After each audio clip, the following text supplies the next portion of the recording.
Bom dia, a paz do Senhor. Eu gostaria hoje de compartilhar com vocês um texto de Jó, capítulo 14, a partir do versículo 7, que nos diz assim: Pelo menos há esperança para a árvore. Se for cortada, ainda se renovará, e não cessarão os seus renovos. Se envelhecer na terra a sua raiz, e morrer o seu tronco no pó, ao cheiro das águas brotará, e dará ramos como a planta. Mas, morto o homem e consumido, sim, rendendo o homem o espírito, onde está então? Ou então, onde está? Assim como o objetivo do livro de Jó, em linhas gerais, há outros, evidentemente, outros objetivos, outros temas que se alinham com este, mas o principal objetivo do livro de Jó é desmistificar, destruir, desmentir o mito satânico. Qual é o mito satânico? É aquele que diz que o homem só pode temer a Deus se for movido por interesses pessoais. E o livro de Jó foi escrito para provar o contrário. Não. Teve um homem chamado Jó, que viveu na terra de Uz, não confundir com Ur, porque Ur é na Caldeia, e Uz era um território, como a Bíblia diz, no Oriente, e quando a Bíblia fala de Oriente, está se referindo, o ponto de referência é o Jordão, a leste é o Oriente, a oeste o Ocidente do Jordão, numa região que alguns estudiosos chamam de Transjordânia, porque ficava do outro lado do Jordão. Então, o objetivo foi provar que existia um homem íntegro e temente a Deus que não o era por motivos pessoais, mas era temente a Deus, mesmo Deus tirando tudo. Agora, evidentemente, esse capítulo em especial, ele tem o seguinte objetivo: mostrar a todos nós a urgência de nós reconhecermos o contraste que há entre a infinitude de Deus e a nossa finitude. Este capítulo não foi escrito, e especialmente esses versículos de 7 a 9, não foram escritos para nos dar uma promessa aleatória, como muitos querem usar esse texto usando assim. Olhe, não se preocupe, porque até para a árvore que morre, depois de muitos dias brotará. É verdade, a Bíblia foi escrita para que nós tenhamos esperança em Deus e que não desfaleçamos nessa esperança. A Bíblia foi escrita para isso. Mas esse texto em particular foi escrito ao contrário, para nos avisar da urgência que nós temos de reconhecer que, enquanto que uma árvore, uma simples árvore, é cortada e, dependendo de onde ela for jogada, o seu tronco, se você passar depois da estação invernosa por aquele lugar, você vai encontrar brotos, novos brotos, desculpe a redundância, mas dessa árvore, não é? Ao contrário, ele diz no versículo 10, olha que coisa interessante, o homem, ao contrário da árvore, o homem não se renova, o homem só vive uma vez. E todo esse capítulo, eu não estou falando isso aqui porque eu acho, não. Eu estou baseado no próprio texto. E uma exegese responsável é a que vai analisar o texto como ele é e o que ele pretende.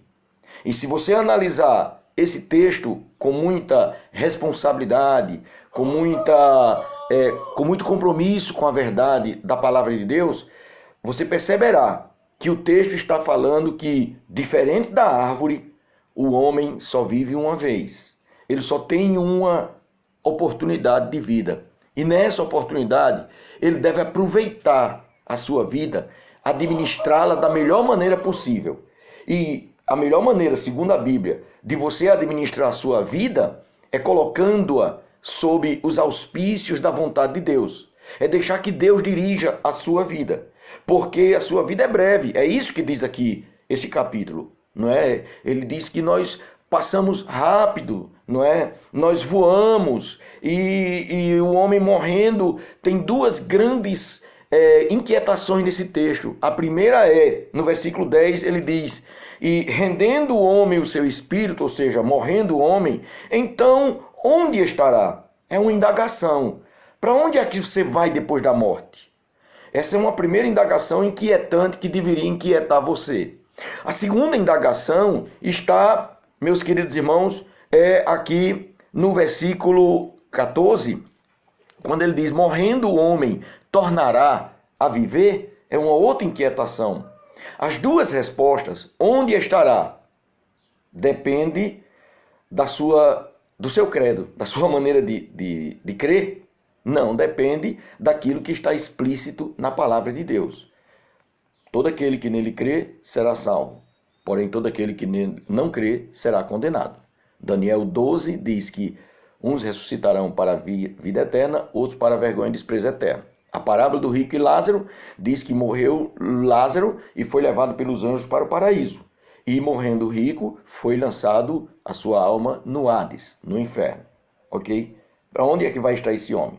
E a segunda indagação, porventura tornará a viver? Os hebreus tinham uma esperança muito forte. No capítulo 11 de João, quando Jesus chega na casa de Marta e Maria, Lázaro sepulto, Jesus diz para Marta: não chore, porque o seu irmão vai ressuscitar. E ela disse: eu sei que ele vai ressuscitar na ressurreição do último dia. Via de regra, o judeu acreditava que o homem tornaria a voltar, porque a Bíblia diz isso, não só em Daniel, e outros textos mostram que o homem volta a viver. Mas ele volta a viver, uns para a vida eterna, ou seja, volta a viver para a vida.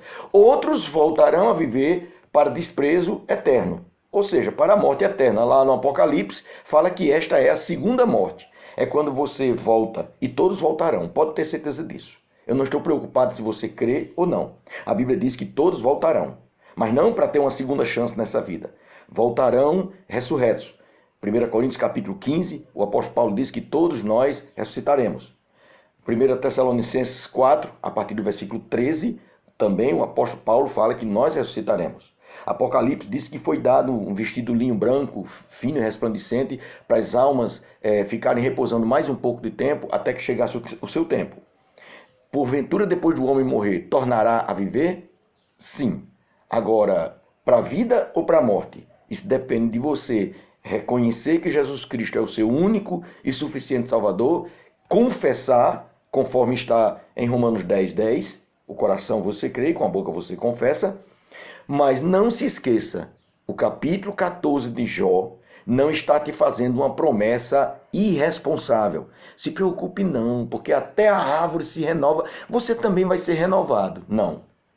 A árvore se renova, mas o versículo 10 da minha e da sua Bíblia diz: mas o homem não. O homem morto e consumido, rendendo o seu espírito, onde estará? Não voltará. Aproveite a vida que Deus te deu agora. Sirva ao Senhor agora.